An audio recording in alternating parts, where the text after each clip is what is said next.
Rewa Lok Sabha seat से भाजपा प्रत्याशी सांसद जनार्दन मिश्रा ने लगातार तीसरी बार भरा नामांकन। उप मुख्यमंत्री राजेंद्र शुक्ला रहे शामिल। आपको बता दें कि मुख्यमंत्री मोहन यादव द्वारा नामांकन सभा को संबोधित किया गया, जिसके पश्चात वे जबलपुर के लिए रवाना हो गए। इसके उपरांत विशाल रथ में भाजपा के प्रत्याशी जनार्दन मिश्रा एवं उप मुख्यमंत्री राजेंद्र शुक्ला सहित सभी विधानसभा के विधायकगण शामिल रहे। वेंकट भवन से शुरू हुआ ये भव्य जुलूस शिल्पी प्लाजा होते हुए कॉलेज चौराहा, फिर मार्तन स्कूल होते हुए कलेक्ट्रेट कार्यालय के लिए आया, जहां पर मार्तन स्कूल में जुलूस को रोका गया। इसके बाद प्रत्याशी सहित 5 लोगों ने कलेक्ट्रेट के अंदर प्रवेश कर भाजपा प्रत्याशी जनार्दन मिश्रा का नामांकन पत्र दाखिल कराया है। इस दौरान उप मुख्यमंत्री राजेंद्र शुक्ला एवं लोकसभा प्रत्याशी जनार्दन मिश्रा ने कांग्रेस पर जमकर हमला बोला।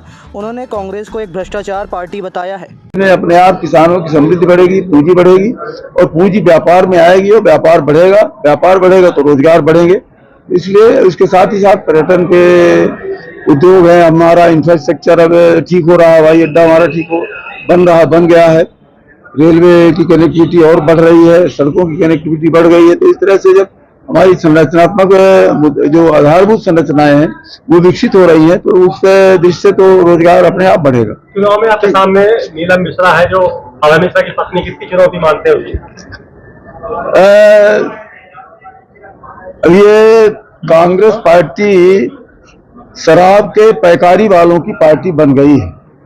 अब वो पैकारी वाले अपनी ताकत जरूर दिखाएंगे और उनकी ताकत को, पैकारी वालों की ताकत को जनता समझती है और उनके प्रभाव को समझती है, उनके दुष्प्रभाव को समझती है, उनके कुप्रभाव को समझती है। तो इस दिश से मैं नहीं समझता कि रीवा के लोग शराब की पैकारी चलाने वालों को वोट करेंगे। रीवा के लोकप्रिय सांसद और जमीन से जुड़े हुए जुझारू नेता जनार्दन मिश्रा जी ने आज पर्चा भरा है। जनार्दन मिश्रा जी वो नेता हैं जो 17 साल की उम्र में 19 साल जेल में रहे हैं। भारतीय जनता पार्टी ऐसे कार्यकर्ताओं को आगे बढ़ाती है। 2 बार सांसद रहते हुए उन्होंने रीवा के विकास में, चाहे रेलवे हो, चाहे हाईवे हो, चाहे एयरपोर्ट हो, हर क्षेत्र में उन्होंने जो कुछ हो सका है रीवा के तरक्की के लिए किया है। आज उन्होंने नामांकन भरा है एक भारी कार्यकर्ताओं के जन सैलाब के साथ। और मैं देख रहा था कि जब उनका जुलूस निकल रहा था तो अगल बगल जनता जनार्दन उनका अभिनंदन कर रही थी और उनको आश्वस्त कर रही थी कि इस बार पिछली बार से भी ज़्यादा वोटों से जिताएंगे चुनाव। तो आज उन्होंने अपना नामांकन भरा है। सीएम आए थे, सभा हो गई है। नड्डा जी आ रहे हैं, राष्ट्रीय अध्यक्ष जी, जबलपुर, और मुहूर्त 12 बजे के बाद का था, इसलिए हम लोगों ने कहा कि आप ने सभा संबोधित कर दिया है, अब आप अगले कार्यक्रम के लिए प्रस्थान करें। और हम लोग कार्यकर्ताओं के साथ जाके और पर्चा भरेंगे। तो आज पर्चा भी भर गया है।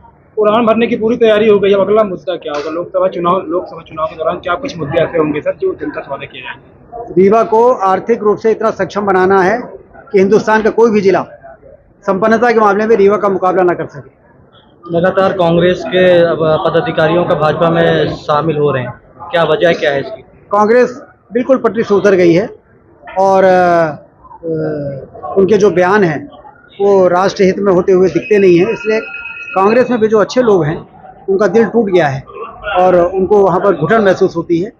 और दूसरी ओर मोदी जी के कार्यों से उनको भी नागरिक होने के नाते गर्व होता है, इसलिए कांग्रेस छोड़ रहे हैं, भाजपा में आ रहे हैं। हजारों नेता शामिल हो चुके हैं सर। इससे पहले भी आपसे 400 कार्यकर्ताओं ने सदस्यता ली थी भाजपा की। अभी और कुछ लोग जब सदस्यता का अभियान होता है तो ऐसा लगता है जैसे बांध फूट गया हो और हजारों की संख्या में कांग्रेस के लोग भाजपा में आते हैं।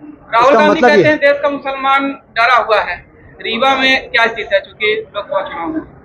इसी प्रकार के बयान के कारण तो उनकी ये हालत हो रही है कि लोग उनको गंभीरता से लेना बंद कर चुके हैं।